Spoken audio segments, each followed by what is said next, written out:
한편으로 보면 수요지만 공급자 입장에서 볼 때는 수요에 다 맞추다 보면 이게 돈이 안 맞다 보니까 사업 진행을 못 할 수 있는 그런 상황이 있거든요. 근데 이 사업 진행을 못 하면은 지금 윤 정부가 추진을 했고 뭐 발표를 했었던 한 270만 호에 대한 공급 계획 이 부분에 대해서는 차질이 생기지 않을까라는 생각도 들긴 하거든요.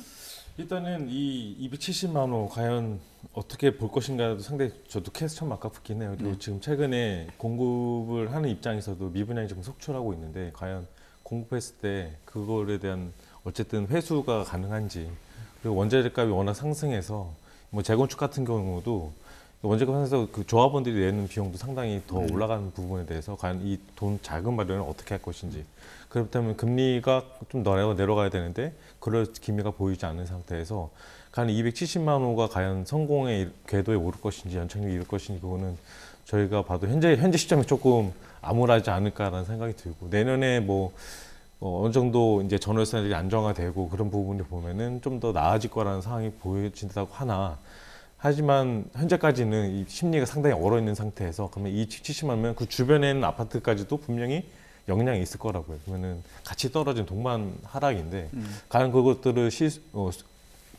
또 아파트에 내놓은 사람 입장에서, 그러니까 거주하고 있는 사람들 입장에서 그게 좋은 것인지, 그러니까 사실 상세히 얘기하신 게 정치 영역으로 들어가면은 나한테 좀 이게 애매하다고 하는데, 이런 것들이 좀 어느 정도 얽혀서 시키는 게 좀 있겠고, 그리고 이 정부 자체가 어쨌든 문재인 정부 때 이 부동산 정책이 어느 정도 실패한 부분에 대한 좀 더 회복하려는 그런 움직임도 수요층에 상당히 있었기 때문에 과연 이거를 어떻게 풀어나가야 될지 문제는 상당히 지금까지는 270만 호 과연 성공 궤도에 오를 것인지는 좀 더 지켜봐야 될 문제인 것 같습니다. 네.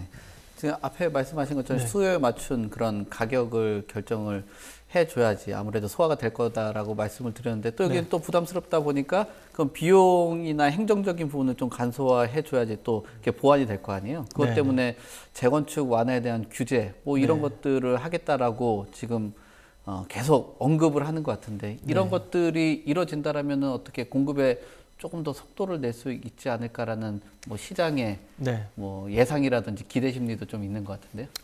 당연히 있습니다. 아무래도 그런 정비 사업은 그 이제 규제 사업이라고 이제 할 수가 있으니까 이제 규제가 하나씩 빗장이 걷어진다라고 하면 그 사업 시행 주체가 끌어나갈 수 있는 동력은 확실히 생기는 건 맞고요.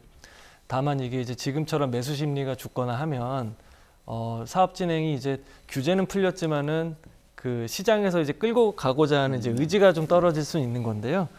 그럼에도 불구하고 저는 이제 정부가 270만 호, 특히 이제 서울에서 50만 호를 공급하겠다라고 했을 때 이 방향성에 대해서는 반드시 필요하다라고 좀 생각을 좀 하고 있습니다.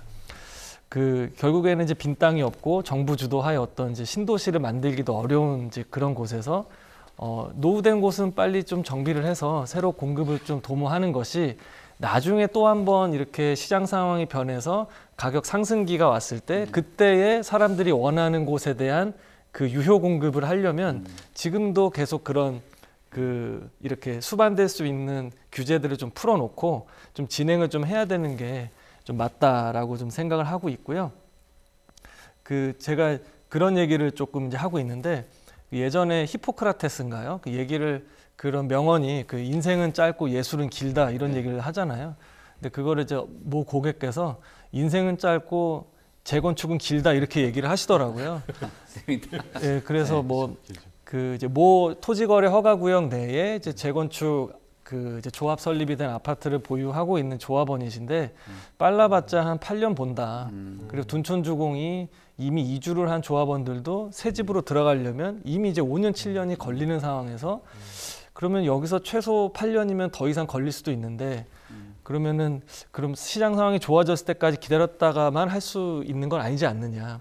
그러니까 사실은 뭐 이런 그 수요가 조금 이렇게 감소하고 있는 추세라 하더라도 정비 사업에 대한 문턱은 자꾸 좀 낮춰줘서 좀 추진할 수 있게끔 해주고, 특히나 이제 서울시에서도 신속통합기획이라고 해서 인허가를 담당하는 주체에서 같이 이제 그 공동으로 하다 보니까 좀 이런 작업은 좀 필요할 것으로 좀 생각은 하고 있습니다.